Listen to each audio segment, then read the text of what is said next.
This is my tier list for how I ranked every segment in SmackDown of SmackDown May 24th. Let me know if you agree or disagree in the comments, but let's get right into it. So first we had the segment with Charlotte, Tiffy, and Alexa Bliss. Tiffy just telling everyone, whoever takes the money in the bank better not cash in on her because they're not going to win. I like the Alexa Bliss and Charlotte Flair duo and everything that they're doing there. And Tiffy just called them vintage, which was cool. What wasn't cool is Loki giving hypocrite. That was really cringe. B tier! Then we had Julia versus Charlotte versus Selena. It was alright.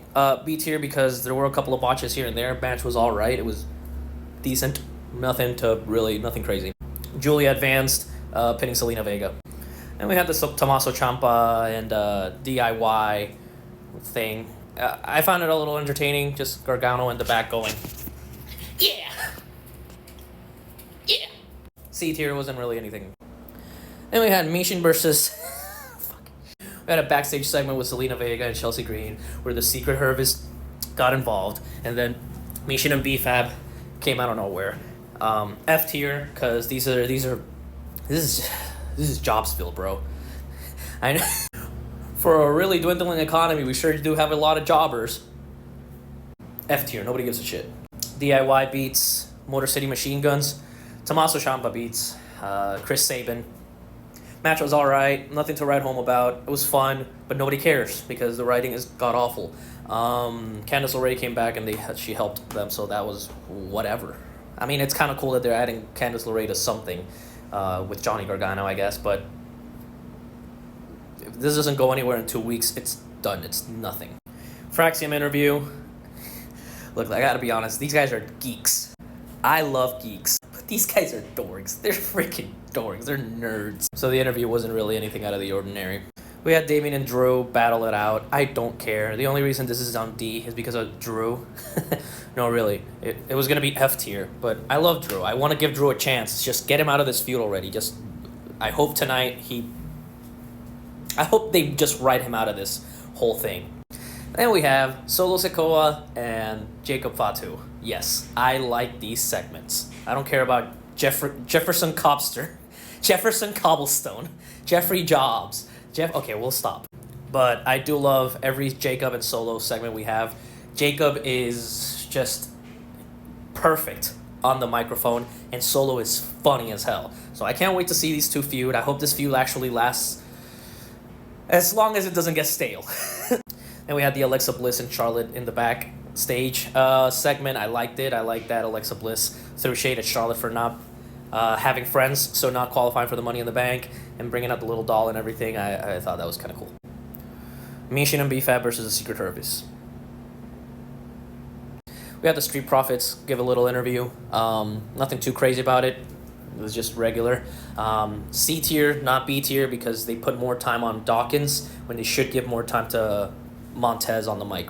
Tez is the future superstar there. You'll watch. You'll see. I've been saying this for like 2-3 years already. Tez is the breakout star of that team. But it was an alright interview anyway. Especially because I didn't add it. I thought I added the post-interview segment where Solo, Jobs, Jeffrey, Cobbs, and Jacob Fatu come out and they basically, they're looking at the titles. No, the next thing was the Legado del Fantasma thing, F tier. I know what they're trying to do with the AAA acquisition and the Worlds Collide, whatever the hell. I get it. They can do so much better, They pay people to write. So when they pay people to write and this is what you write, you're going on an F tier. We had Ray Phoenix and Jay and Jimmy. Ray and Jay. That makes more sense. Anyway, Ray and Jimmy doing a little backstage pep talk before going out there. It was cool. Jimmy didn't understand a lot of what Ray was saying. Join the club, Jimmy. Did I say Jay? Jeffrey Jobs beats Jimmy, pins him down. Interference from Solo. The only funny thing about this was when Jimmy gets pinned, Solo goes. D tier. Nobody gives a shit about these. They're trying to build up Jeffrey Jobs. Why just whatever? D tier. LA Knight segment. LA Knight promo segment. LA Knight is always gonna rank high on my lists. I'm already calling it. I love the guy. I love how he gets on the mic. I love everything he does on the mic. I wish they gave him more time on the microphone but this is exactly what I've been asking for, so I can't complain too much. B tier. R-Truth promo was awesome. I liked it. I can't complain. They're giving the motivation, they're giving the reasoning, everything. I know that R-Truth is just some laughing jobber, some joke jobber and whatever. But I like this R-Truth. I like when he comes out, and I like the story that they're doing. I especially like that they're just doing it in Saturday night's main event, not a big PLE or taking time that we don't need to. And I like what he said, and I hope he follows through, and he beats hustle, loyalty, and respect back into Cena. And we had the triple threat: LA Knight, Shinsuke, and Aleister Black. I thought Aleister was gonna win. I had it nailed that Aleister was gonna win. I thought there was gonna be a lot of interference and stuff. There wasn't that much. It was actually pretty solid match. I remember enjoying it, and particularly because all those men, I think, are in their 40s. I think. Either way, they gave a hell of a show. I enjoyed this match, so B tier. Melodone Miz, him. He's still trying to push that without cracking a smile. I don't know how the hell he does it, but I like that Carmelo's getting more push. I like Miz. I love Miz, and I think that this is perfect. This pairing of Melo and Miz, I just want to see them do more. So C tier. Another B tier, Jacob and Solo. Jacob goes to Solo and tells him, because Jacob's gonna be in the Money in the Bank qualifying match next week. So he says, "I love you, Solo." And Solo says, "He ain't say that in like 6 months, man." Street Profits versus Fraxium. I called that there was going to be interference. It was overbooked interference at the end of the day. Match was okay. It was okay. It was okay. It was okay. I don't know. But the ending was DIY came in to interfere. Motor City Machine Guns came in to interfere. It became a huge brawl out, only to end in the Wyatt Six returning. Now, I know a lot of y'all are hyped. The Wyatt Six are back. The Wyatt Six are back. Why isn't this an S tier? Why isn't this an A tier? How many times have they fumbled the Wyatt Six? Do you remember their debut? Their debut was incredible. It did not follow through.